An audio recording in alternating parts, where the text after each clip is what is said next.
If you see this inside your hotel room, call the cops immediately. When Chloe and V saw this in their hotel room, they immediately called the cops. Chloe and V collapsed onto their beds in the twin room, exhausted but exhilarated from their fun-filled day. The lights were off, but their chatter flowed effortlessly, recounting the day's adventures and making plans for the next. As they talked, Chloe's gaze drifted upward, her eyes scanning the ceiling. Suddenly, she sat up, her voice laced with concern. "V, do you see that?" Chloe asked, her finger tracing the direction of her gaze. "There's a light blinking up there." V leaned over, squinting into the darkness. "I don't see anything." Chloe's voice rose slightly. "It's right there. Look, just above the air vent." V's eyes adjusted slowly and the faint glow materialized. "Yeah, I see it now. What is it?"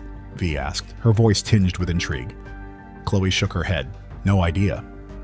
V quickly jumped out of bed and flipped on the lights. The sudden brightness illuminated the room, and she strode closer to the ceiling, inspecting the blinking light. "Oh, relax," V said with a chuckle. "It's just the smoke detector." She teased Chloe. "You and your paranoia." V switched off the lights and returned to bed, but Chloe wasn't convinced. While V settled back under the covers talking about their plans for tomorrow, Chloe couldn't tear her eyes away from the blinking light. It seemed to pulse in an almost deliberate pattern, flickering in and out of focus, like a signal or something trying to get her attention. Her heart began to race, and the room, though quiet, felt strangely heavier. The more she stared at the light, the more it seemed to shift, almost as if it was alive, moving just out of reach of her understanding. V's voice became distant, fading into the background as Chloe's mind spun with questions. Was it really just a smoke detector? Or something else entirely? A cold shiver ran down her spine. Every instinct screamed that something was wrong, and she had a strong belief that this much-needed vacation was about to take a very ugly turn. Chloe and V had been dreaming of a vacation for years, the monotony of their daily routines, the endless grind of work, and the suffocating city life. They wanted a break from it all. Their biggest challenge was aligning their leave, but they finally did that and managed to carve out a week of much-needed respite. The quaint mountainside hotel had been the perfect choice. Its rustic charm, coupled with the breathtaking views of the surrounding peaks, had instantly captivated them. During the day, they explored breathtaking hiking trails that wound through lush forests and offered stunning views of the surrounding mountains. Each breath of fresh air felt like a discovery, as their nostrils had gotten accustomed to the toxic fumes of the city. They stumbled upon hidden waterfalls and vibrant wildflowers. They snapped countless photos, capturing the essence of their adventure, and shared stories with fellow hikers they met along the way. In the evenings, they ventured into town, immersing themselves in the local culture. They dined at charming restaurants, savoring the flavors of regional cuisine, while exchanging tales with the friendly locals. As their vacation progressed, the bond between Chloe and V deepened. They shared secrets and dreams, reflecting on their lives back home and the challenges they faced. This getaway was more than just a break. It was a chance to reconnect and heal, especially for Chloe. The weight of the past few months had been overwhelming after the loss of her grandfather.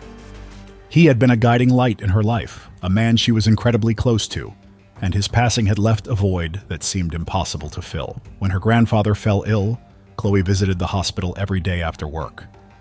There she would hold his hand through the long nights, whispering words of love and comfort. The pain of losing him was profound, a deep ache that settled in her chest and made it hard to breathe. It was during this time of difficulty that her best friend V became her lifeline. V was always there, offering a shoulder to cry on and a listening ear. As the days turned into weeks, V encouraged Chloe to take a much-needed break, insisting that she deserved a chance to heal and reconnect with herself. It took a while, but Chloe was able to make the vacation a reality, and she had been enjoying every single moment of it up until that night. Now, the dim room felt heavier, the air thick with unease. "You're still dwelling on it, aren't you?" V asked, rolling onto her side to face Chloe. She could see the tension in her friend's silhouette, rigid against the pillow. "Something about it just doesn't sit well with me," Chloe admitted, her voice barely above a whisper. V sighed, trying to sound lighthearted. "It's just the smoke detector battery indicator, Chloe. Let it go." Chloe grunted in frustration, shifting on her bed. Her fingers drummed anxiously against the sheets. V knew her well enough to recognize when her instincts were firing, and if there was one thing she trusted about Chloe, it was her gut.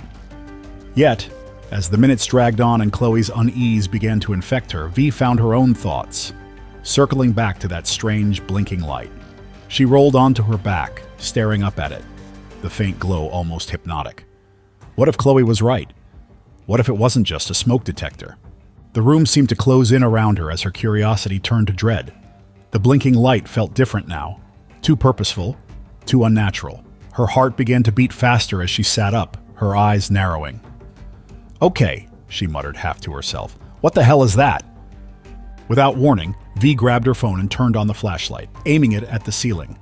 The intense beam illuminated the source of the blinking light, and her blood ran cold. It wasn't a smoke detector at all. It was a small, concealed device, carefully placed and almost unnoticeable. Her stomach dropped as realization dawned. She traced the blinking pattern with her eyes. "Oh my God," she whispered. "Chloe, it's not a smoke detector." Chloe bolted upright, alarm flashing in her eyes. "What are you talking about?" V turned to her, the flashlight trembling in her hand. "It's not what I thought. Something's off. I think we are being watched," she stammered. A chill ran down her spine as the horrifying truth settled over them. The room, which once felt like a sanctuary, now felt like a trap. Every shadow, every sound seemed suddenly ominous, and the blinking light above seemed to mock them with its cold, rhythmic pulse. Chloe's eyes widened in disbelief as she also finally realized what it was. A camera inside their hotel room. Fear and anger surged through her. How dare someone invade their privacy, their sanctuary?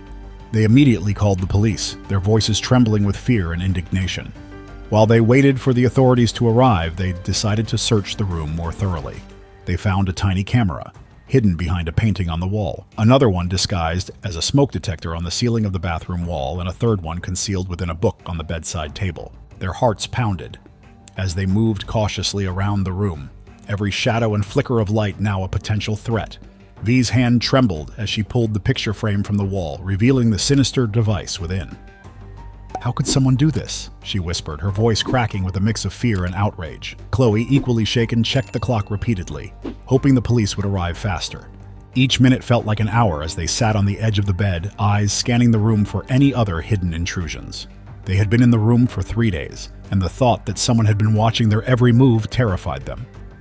The distant siren's piercing cry finally broke the stillness, bringing with it a rush of relief. As the police arrived and began their investigation, the girls clung to each other. They told the police everything they needed to know. There was only one thing on their minds: justice. They wanted justice badly. The girls moved to a different hotel that night, but were unable to rest as they felt no place seemed safe. "What if there are more cameras here?" Chloe whispered. V nodded, her face pale and drawn. They decided to perform a thorough search, moving methodically from corner to corner. They checked behind the curtains, under the bed, and inside the closet. They even dismantled the lampshades but found nothing. Exhaustion eventually set in, but sleep was elusive. Every creak of the floorboards and every rustle of the wind outside made them jump. They kept the lights off, believing the darkness would hide them from prying eyes. The hours dragged by, and the night seemed endless. By the time dawn broke, they were both exhausted, their eyes red-rimmed and heavy from the lack of sleep. Their vacation, carefully planned and so desperately needed, was ruined. The hidden cameras weren't just an invasion of their privacy, they were a violation. Every moment they had thought was theirs alone had been stolen. What would the person behind those cameras do with the footage? The question churned in their minds, each possibility more horrifying than the last. The girls' breath hitched as a new thought gripped them. What if this wasn't random? What if they had been targeted? Their lives, their careers, it could all come crashing down depending on where that footage ended up. It was beginning to feel very sinister, and the worst part was the lingering fear that, even after leaving the hotel, they might not truly escape it. "We'll get through this," Chloe assured, but even she didn't believe her words. Days later, the cops' investigations yielded something shocking. After a thorough search of the hotel room, they found 10 more cameras meticulously hidden throughout the room. Tiny, almost invisible devices were embedded in the furniture and the walls, and a few more were still recovered from the ceiling. After a search of all the other rooms in the hotel, it turned out that Chloe and V's room was the only room to have been bugged. This only raised more questions. Why were the cameras placed in only one room? And who was responsible for doing such? The hotel owners vehemently denied any involvement in the surveillance, claiming to be as shocked and appalled as everyone else. As the investigation went on, the girls were left to pick up the pieces of their shattered vacation. The ordeal had left a deep scar on them. They couldn't shake the feeling of being constantly monitored. Every hotel room, every Airbnb, every rented apartment now seemed like a potential surveillance den. Determined to prevent others from suffering a similar fate, they decided to share their experience. They captioned the post, If you find this inside your hotel, call the cops immediately. And then they went ahead to detail their ordeal. The post quickly went viral, sparking a wave of outrage and concern. People were horrified by the invasion of privacy and the sheer audacity of the perpetrators. The owners continued to deny any involvement in the surveillance, claiming to be as shocked and appalled as everyone else. But the public wasn't buying it. Outrage spread like wildfire, on social media and even in the press. Guests canceled bookings in droves, and protesters gathered outside the hotel with signs that read "No safety, no stay" and "Justice for the victims." The owners knew they had to act, and fast. They held an emergency meeting late into the night, debating their options. Finally, the decision was made. By dawn, the hotel manager and several core staff members were terminated. A terse press statement followed. "We take the safety and privacy of our guests seriously. While the investigation continues, we acknowledge failures in supervision and security measures. This is unacceptable, and we are taking decisive steps to rebuild trust." Behind the scenes, the message was clear. If someone could install cameras in a room, then someone in the hotel wasn't doing their job. Or worse, they were complicit. The investigation raged on for days. Detectives combed through every inch of the property. Staff were interrogated, but each interview felt like a dead end. Eventually, without hard evidence or a single lead, the investigation hit a wall. It was officially labeled a cold case, but the scars remained. As for Chloe and V, they continued making the best out of the situation. They became inadvertent advocates for digital privacy and security. In the aftermath of the incident, many hotels implemented stricter security measures, including regular room inspections and the use of anti-spyware devices. Chloe and V's experience had a lasting impact, changing the way people think about travel and technology. They had turned their trauma into a powerful message, a call to action for a safer, more secure digital age. What do you think about Chloe and V's experience? Share your thoughts in the comments section. Thank you for watching. See you in the next video.